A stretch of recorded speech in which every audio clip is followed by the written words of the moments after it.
Hi, I'm Harshita Vishwe, And I'm Tudor-Valentin, and welcome to The Third Eye. a podcast brought to you by Semga Solutions, a company to help in immigration, integration, and business solution. In today's episode, we're going to talk about getting jobs in Denmark, which is a topic that we're very, very good at because we have a job as podcasters, and therefore we can help you get other jobs as podcasters in Denmark. Since we all know it's not easy to get a job in Denmark, but there are certain steps and measures which might make the process easier. And we are no experts in this field, but we just want to share the knowledge we gained through some research and networking to make your life easier.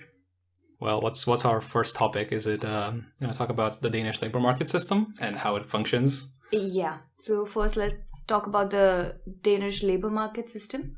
So it is basically known for its high level of flexibility when hiring. It's a social welfare system and active employment policies. Together, these three components constitute what is known as the flexicurity model. Which is a great name, flexicurity. You get it? It's flexibility and security in one. God, Yeah. This is such a great policy. So basically, the flexicurity model provides a dynamic labor market and a high job mobility, which is a major reason for high degree of mobility, and that there are practically no barriers when you want to change the jobs. So moving to a new job has no effect on pension entitlements or earned holiday time. So does this model help with getting a job, or does it help the transition between jobs if you're already a professional? Yeah, it's majorly when you already have a job and you have to transition, or you've already been working. So once you get the job, the process is very easy. Well, but the problem is that what we're talking about is how hard it is to get a job. So this is like step 2. Yes, that is right, Tudor. That Gold star for me. So having the most flexible model for the job market, but the main question still is there, that how to get the job. Yeah, so once you have a job, you can easily transition to another job. Yeah. Thanks to the flexicurity model, great name also. But getting to that is the real issue here, especially for internationals. And obviously, me and Harshita can both speak from experience that getting a job in this country is really difficult if you're not already Danish. Primarily, of course, as we've talked about in basically every episode since, it's learning Danish. Yes. That's the first roadblock. Yeah, that's the first and the most important thing to get a job, is to learn the Danish language. That we have discussed a lot in our previous episodes. I think almost in every episode that's what I said. The language topic came up. It's the biggest barrier. Yes. I still do not know Danish. You need to learn. But you can join the language school after June. Oh yeah, we talked about that Yes. in the second episode. And secondly, you might need to gain some experience, which you can have by doing some internships, volunteering work, student jobs, etc. A good place to get experience, which is where I have some experience from, is the student house here in Aalborg. Yeah. Yeah. They have a lot of volunteering works. Yeah, you can do. Like, obviously, there's a lot of bars in Aalborg. If you're a student, you're pretty well aware of that. So doing some student house stuff would be good for you, because then you have experience in a pretty high demand job, which is bartending. But they also have like being a sound person, setting up audio equipment and stuff for all the concerts that take place at the student house. Yeah. I knew a guy who worked at the student house as a sound engineer and then got a job in sound engineering later because of his experience at the student house. I've also had several employment opportunities, at least one employment opportunity given to me through the student house by networking there and meeting people, and them seeing my hard work and being like, oh hey, yeah, I know a friend who needs someone like that. So really a big advice for me from my own personal experience is look into the student house, maybe go work there. Yeah. You can make some friends too.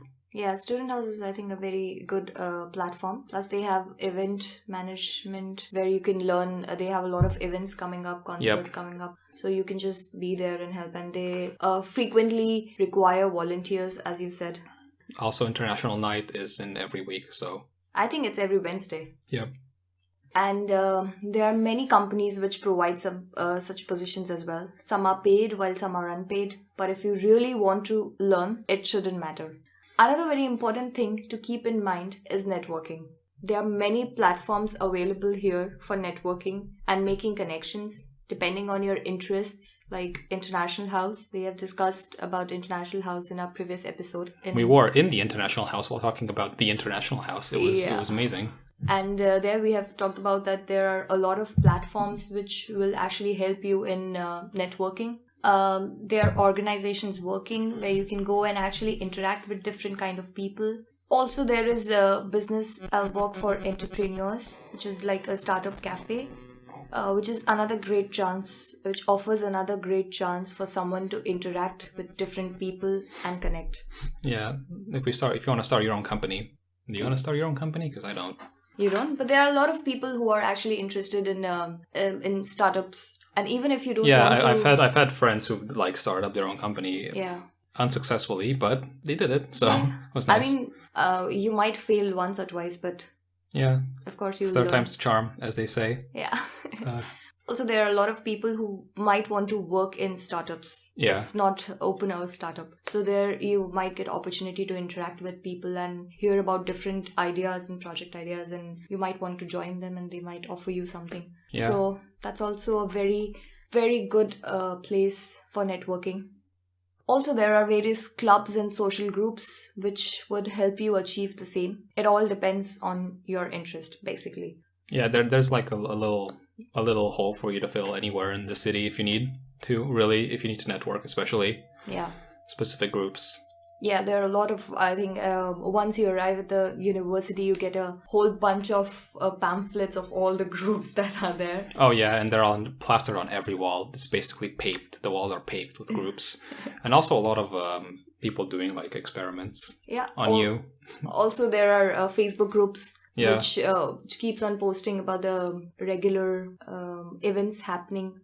You can just keep on following that, and please go there and network and connect with people. That is the most important thing. Another most important thing that we have noticed is to land with a good job is to be proactive. People in Denmark are actually very active. And I know it doesn't seem like it, but they are very active, I promise. Yeah, they are very active, and they want to finish everything beforehand. So as soon as there is God, I wonder what that's like. As soon as there is an opening, everyone wants to just apply, and so it's really important for you to apply as soon as you see the opening. If you cannot do that, for example, or if you're like, obviously making an application can take some time. There's also a lot of places that require that take unsolicited applications at any time, like IKEA, for example. So, of course, there are places which take unsolicited applications as well. But it's better to be quick and active and make sure your application actually shows how your strengths actually match with the company's requirements. So, do not create a generic CV. That's the most important thing that we have heard while talking with other people, and while we were doing some research and we have talked with other company professionals. That's the only thing that they have said, that usually students just send a very generic CV, which is not... You need to be eye-catching. Also, make sure, again, the CV, you need to make a CV for that matches a certain job description, right? Yeah. And depending on all your experiences, you should make a CV for like each of your predominant skill sets. Like I have experience doing bartending, I'm a graphic designer, and now I suppose I'm an audio editor. So I should have a CV for all three of these, depending. Yeah. And how your CV is actually matching the job requirement. It's not that you're applying for a bartender and your CV says that you don't have experience in bartending and you're saying that you're a computer engineer. Make sure that your CV actually shows that whatever the strengths that you have mentioned are actually required by company. It should be specific to the company to make them feel that you actually want to join them, and you need to alter your CV according to their requirements and what you can provide them. Not only apply through mail, but also call them after applying. That's a very important thing. Call people all the time. Be annoying. Yes. It's going to yield some results eventually, maybe, depending. Okay, not too annoying. I can be very annoying. I think you've noticed by listening to the podcast that I'm insanely annoying. Yeah, that's true. Wow. That stabbed deep. My heart, it breaks in half. It's bleeding right now from the stab wound that you put in there. Oh, I'm so sorry, but that's the truth, you know. Yeah, I'm very annoying. But yeah, so a rule of thumb is you send an application and then you call them and tell them about the application and try to confirm if it was sent or not. And then maybe in 3 days or a week, you call them again to see if they've processed your application. Don't call them constantly. but don't be too annoying like Tudor. But you should call them just after you have sent them the mail and ask them whether they have received the application. And also call them after 2-3 days to ask them if they have processed it. And that actually shows that how interested you are in to get the job. And they really want to know that you are passionate about the job and you really want the job. Do everything you can to stand out, but not too hard. Stand out in the correct way, as in presentable, specialized CV, professional conversations, punctuality, I suppose. Yeah, punctuality. That is, I think, one of the major things that Danish people like. They are very punctual about everything. Okay. They are punctual, you don't know? You don't think so? One of my first experiences going to a party was like them setting up the party an hour early because they knew everyone would be late by an hour. But okay, I guess that soiled my perception of Danish punctuality a little bit. Yeah, I think that's just one case. But I've met with so many people and everyone is so punctual. Even at parties, like we have parties, if they say that they'll start partying at 7 and everyone should be there at 7. And if people are coming at 7:30, they are texting that, oh, we are going to be late. Yeah, to be fair, a lot of my friends, their internationals are insanely unpunctual. It's terrible. Yeah, and by Indian standards, I mean, when we say you have to be at party at 7, then we think, okay, yeah, then we'll go by 8:30 or 9, you know. It's a party. Yeah. Be there anytime, it's fine. Yeah, but not in Danish culture. In Yeah. Danish culture, if it says 7, you have to be there by 7. Yeah, obviously, and also, like, job applications are not a party. Exactly. So, just be fast, quick, punctual, as active as you can, because they really admire the energy that you have and that you show them while on the phone call or through your mails. So, be aware of that. And even if you don't get the job, contact the company to find out why you didn't get it, and that might help you in future. That what are the mistakes that you made? They are really helpful in that. A lot of the time you might get the generic, sorry, but we chose to go with other candidates email. I know I've gotten at least a dozen of those, and they're very demoralizing. Yeah, believe me. But I can't. Like, I can't come and put a hand on her shoulder and tell her to not be demoralized, but you have to try, you know. You have to keep going, keep trying. There's no giving up. Believe me, giving up sucks, and it feels worse than if you just keep on trying and failing, and one day you'll succeed. Yeah, that's true. That is very demoralizing. But it's better if you actually ask them that what are the reasons that actually you got, you know, they didn't select you and they select some other candidate. And that reason can be...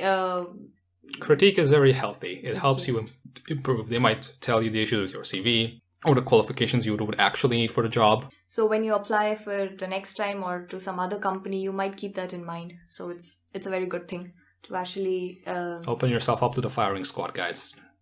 Also, the government is taking a lot of measures, since we have talked about this in our second episode, that how a lot of students are moving out after studying here. So, according to CBS, Universities of Denmark and the National Union of Danish Students has made 7 recommendations to promote the goal of retaining more international students in the country after graduation. The recommendations have been handed over to the Minister of Higher Education of Science, and they are first, they really want to increase the focus on job opportunities.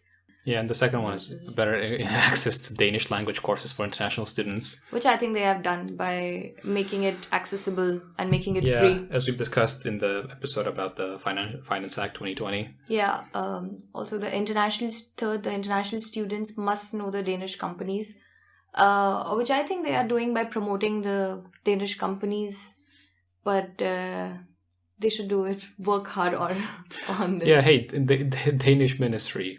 If you're listening to this, do a better job. Just yell at the sky.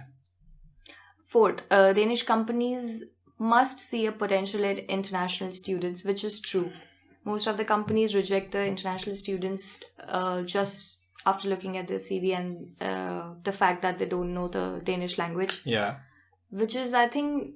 Yeah, that's unfair. That's unfair. Insanely unfair. Exactly. And some students might learn Danish after joining some companies when they actually see the potential. Yeah, if they work in an environment where Danish is more prevalent, because obviously if you're international, you know other internationals, you don't really hang out with Danish people. you study in English. But if you like get the opportunity to like live in an environment that is more predominantly Danish, then of course you're gonna pick up Danish. Yeah, that's true.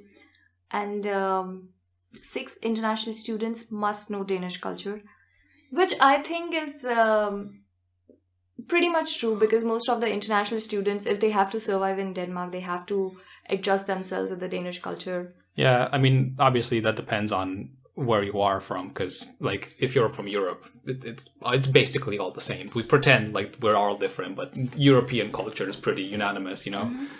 Really? I mean, I'm saying this as someone who comes from Eastern European country, which is like a post-communist hellscape. I can tell you I've adjusted pretty easily.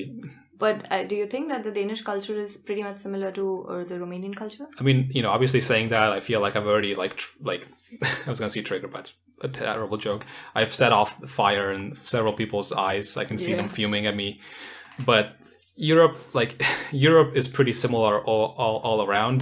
Mm-hmm. It's like there's some key differences to keep in mind, of course. Yeah. Obviously, you know, Romanians are way harsher and way more unhappy than Danish people are. Mm-hmm. That there's a huge contrast there between the levels of collective, you know, misery between the two countries. Also, I think that there will be a difference between the lifestyle, the everyday routine.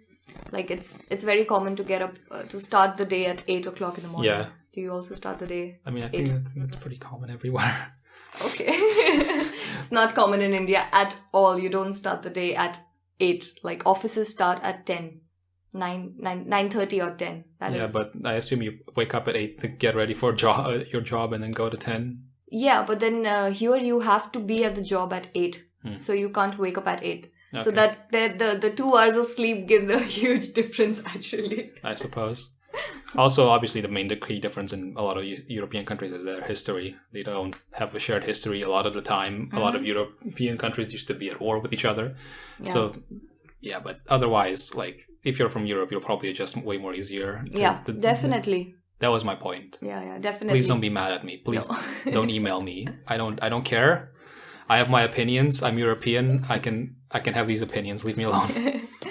Coming back to our points that any student must know the Danish culture, which is true, and which we have discussed also in our second episode. Yeah. That you must know the Danish culture.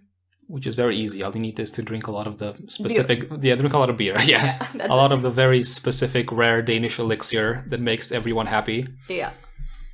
And have rye bread. Yeah.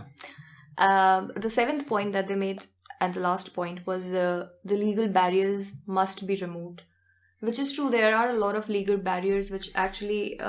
especially for people who are not from outside of the European Union. There's a lot of limitations to how much you can work and what and where. Yeah, about the timing and the tax, the tax you have to pay and all that. But they are trying to remove those barriers to make it more easier for international students and international people to actually get a job and work in Denmark. Okay, so, and as we've mentioned in another episode, an important part for you to do, an important step for you to become a student here is to join AKC. It's a very useful resource for a lot of us, and we've talked about why beforehand. They offer a lot of programs, a lot of aid. You know, they can get you a nice picture for your CV and whatnot, especially before you graduate, like way ahead of time. Especially if you find a job, you can, you know, enter the unemployment fund and then like give away some of your income every month, and then when you're out of university you'll have like an unemployment benefit that would help you, like, you know, procrastinate for like a few months after you're done from graduating and then look for a job. Yeah, you should join AKC as soon as you become a student at Danish education system, but it's still not too late if you haven't joined AKC and you're about to graduate. You can still join it and still get the benefits of it. So it's really important to join AKC. You can read more about it on its website. Mm-hmm. And if you still need help regarding your CV or the company search, you can anytime visit the job center. Job center is a very important thing, as I was telling you earlier as well. Yeah, and the pre-podcast discussion we had. Yes, they will actually help you with the structure, the content of your CV, and look for companies to apply to. They might even prepare you for the interviews. You can tell them or visit them or connect with them through their website or mail or call. Yeah, call them. Please call them. Yes, it's really easy to call them, and you can book an appointment and have a one-on-one discussion on your CV and what kind of company you're looking for, and they might help you with that. Yeah, I'm a graphic designer and my CV looks like garbage. You should definitely contact them. Yeah. I'm just like I'm not good at Word. Okay, I'm fairly decent at Word, but you know, it's just I used like the sort of Google Doc like base template for a resume, and those are terrible. Do not make your own template, please. Do not use templates. And obviously, if you see any actually good template, you will have to go through a website that requires you to pay to like export your CV as a PDF, and those are evil and vile. Yeah, but you're a graphic designer. You can design your own CV. Come on. That's probably what I'm gonna do. Yeah. Also, I needed like a better picture. I have like a picture across all my social medias, my LinkedIn, and then the picture of me on the Semga Solutions website is the same. And it's just because it's the only good picture of me that I have. I do not take selfies. I do not exist outside of that one picture. It's the only face you know of me. Okay. So hope today's episode has opened a lot of doors in your mind and you have actually known Tudor a little more better. So you can send us your questions or comments at Patreon's comment section. We would love to hear your opinions, and you can support us on Patreon at patreon.com/thirdipod. This podcast is a self-sustaining project where we rely heavily on donations from our patrons. So if you like what we are doing, you can donate to us through our website or through our Patreon. If you want extra benefits such as early access to episodes and detailed lists of our research, you can support us on Patreon. And stay tuned for new episodes as we look at the world